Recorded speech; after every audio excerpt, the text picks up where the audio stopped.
Imagina um fazendeiro com uma rotina pacata, quase nenhuma coragem, que acaba se tornando um herói do povo, graças à sorte, uma espada mágica, o seu cachorro falante e uma égua cinzenta. Sim, esse é o Mestre Gillis. O vídeo é sobre um livro do Tolkien, mas que não tem nada a ver com o Senhor dos Anéis, mas lembra em alguns aspectos o Hobbit. Se a gente for pensar que é uma pessoa comum que acaba se envolvendo numa aventura inesperada e confrontando um dragão. Acontece que o Tolkien, entre um livro e outro, umas folguinhas da universidade, curtia escrever essas narrativas para contar histórias para seus filhos. O que me deixa com um certo sentimento de culpa quando eu lembro que às vezes eu terceirizo essa parte para Alexa. E alguns desses contos ele gostou tanto que levou adiante para a publicação. É o caso do Mestre Gillis da Aldeia, que tem as ilustrações da Pauline Baynes. Ele faz pouco, mas eu já conheci esse título, como Fazendeiro Gillis de Han. Ou, na tradução que eu conheci antes, é o Mestre Gil de Han. E antes de a gente entrar no conto, é importante dizer que ele não ocorre na Terra-média, mas sim numa região do Vale do Tâmisa, quando, segundo o autor, existiam gigantes e dragões. E, inclusive, como um filólogo, ele critica o uso do H em Thames, pois essa letra teria vindo do francês e essa era uma região inglesa. Aqui no livro tem um mapinha que descreve o reino pequeno, o reino médio, e ele conta como se fosse algo que realmente aconteceu, só que há muito tempo.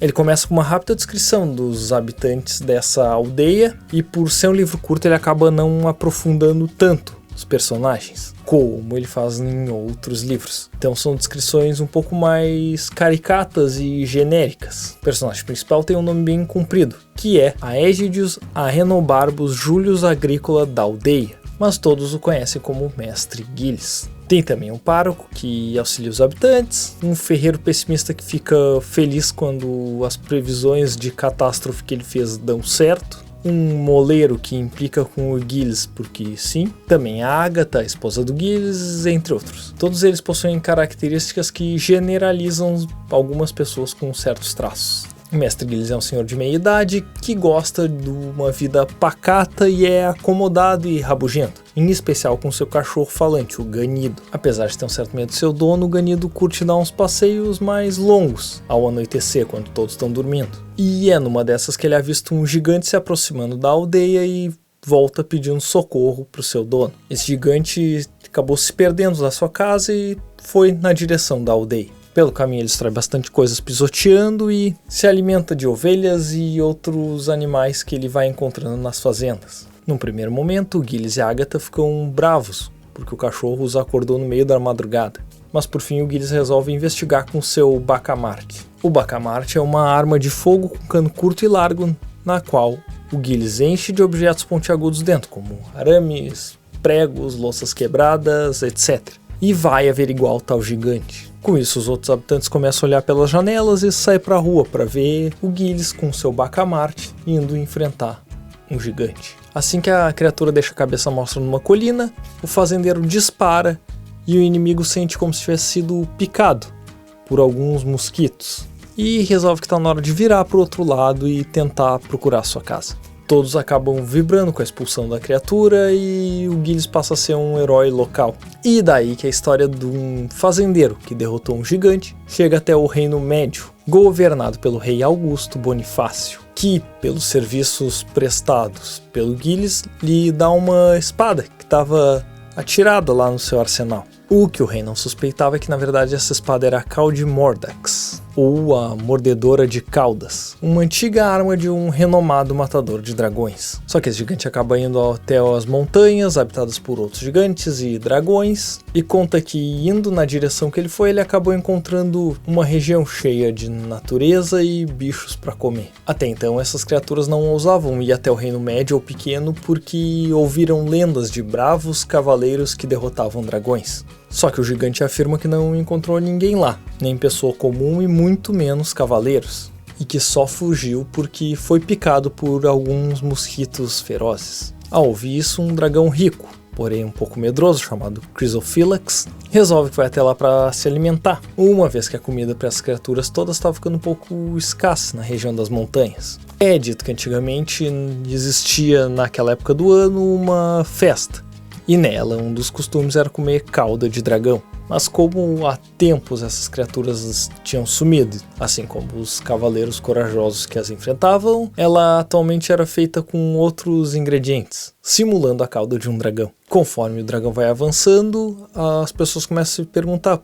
por que os cavaleiros ainda não interviram. A questão é que isso acontece entre o Natal e o Ano Novo. E assim como muitos serviços, existe o recesso. Então os cavaleiros dos outros reinos não deram muita bola. Porque além dos feriados ainda estava marcado um torneio, mais ou menos nessa época. Então nenhum reino queria enviar os seus melhores guerreiros para enfrentar um dragão, porque ao invés disso era melhor preservá-los para disputar o torneio. Esse dragão vai destruindo tudo por onde ele passa, e conforme ele vai se aproximando da aldeia, as pessoas começam a implorar pela uma intervenção do fazendeiro Gilles. Claro que ele não tinha coragem suficiente para enfrentar sozinho um dragão, por isso ele ficava sempre inventando uma desculpa ou uma ocupação com as coisas da sua fazenda. O que, tendo uma casa, eu tendo a acreditar nele, porque sempre tem o que fazer.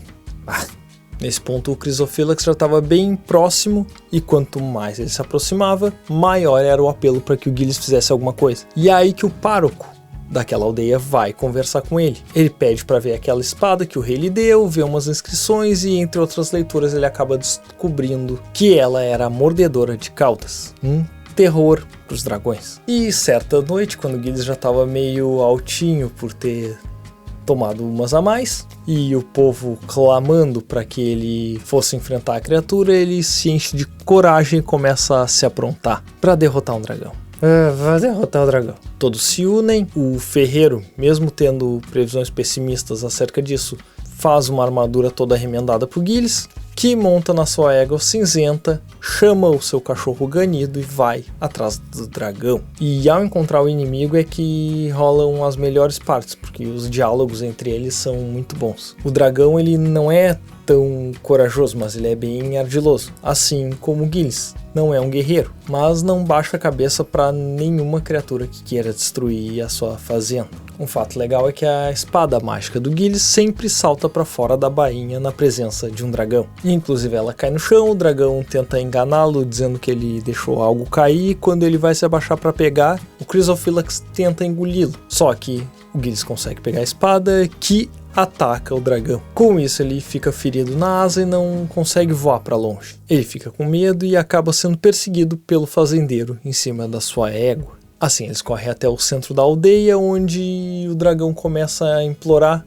pela sua vida e chorar, dizendo que possui uma grande riqueza e não vê outra alternativa a não ser prometer todo o seu tesouro caso o deixem viver. Assim eles o deixam partir, mas com a promessa de que ele voltaria em 8 dias a entregar todas as suas riquezas àquele povo. É óbvio que isso acaba chegando até o Reino Médio, e o rei em poucos dias aparece por lá para pedir ao povo compreensão, porque afinal de contas o tesouro do dragão na verdade pertencia a ele como senhor daquelas terras. Mas como ele era bonzinho, daria um pouquinho ao povo, e em especial ao Gilles. Claro que daí todo mundo percebeu que não ganhariam nenhum décimo do que tinham imaginado quando negociaram só com a criatura. E ainda tinha o fato de que, apesar das promessas, ele era um dragão, então ele possivelmente não estava muito afim de retornar. Ainda assim, o rei resolve passar uns dias na cidade esperando a data na qual o dragão disse que retornaria. Obviamente, isso não aconteceu. O rei resolve que vai esperar mais uns dias e, por fim, sai da aldeia muito irritado.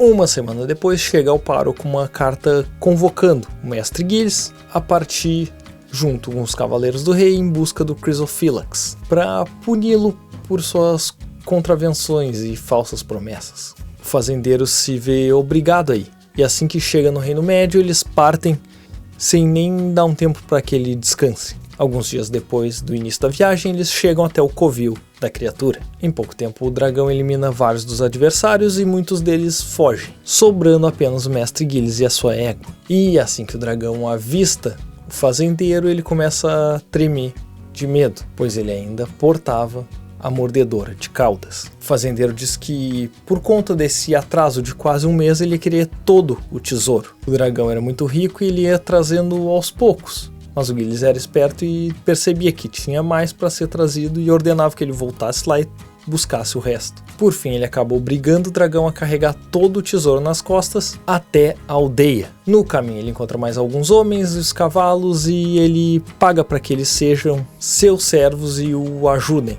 a levar a carga até a sua casa. Nisso ele faz questão de passar bem longe do castelo do rei, fazendo uma curva para ir direto para sua fazenda. O povo começa a se alvoroçar com a chegada dele. O rei é informado lá no Reino Médio que eles conseguiram concluir a missão, mas que foram direto para a aldeia. E com isso ele vai até lá reclamar e exigir que o Aegidius devolva sua espada mágica e todo o tesouro. Com isso, o fazendeiro acaba confrontando o rei na ponte e o dragão surge para garantir a segurança e espantar o rei. E assim que o Gilles passa a ser o senhor daquele lugar. A aldeia acaba se tornando independente e é dito que nenhum discurso será em latim, pois o costume da corte do mestre Gilles era falar na língua do povo. Depois de algum tempo, o dragão ganha uma permissão de retornar à sua caverna. E o reino pequeno passa a ter um rei justo, que compensava cada um por seus méritos. E por isso prosperou. É legal notar que o Gilles ele é um personagem mais sortudo do que corajoso, mas a sua sorte vem muito da sua sabedoria, das coisas comuns que ele foi aprendendo no seu dia a dia, na lida do campo, na vida na aldeia, entre o povo, coisas que talvez quem seja herdeiro e passe o dia sentado num trono nunca vá entender. É uma mensagem de que talvez todo mundo possa ser herói, mesmo sem ter que enfrentar gigantes e dragões, mas que é preciso um empurrãozinho pra gente virar a chave e as coisas começarem a dar certo. Quantas pessoas talentosas vocês conhecem e que nunca puderam fazer o que sempre quiseram da vida? E muito é por falta de oportunidades. E sim, eu posso estar falando de ti, inclusive. O fato é que para quem não é herdeiro sempre vai ser umas 28 mil vezes mais difícil alcançar os objetivos. Porque, como diz um amigo meu, de um beliscão de sapo ninguém tá livre. Vai que daqui um pouco rola uma dose de sorte e tudo acontece. Obrigado por assistir e até mais.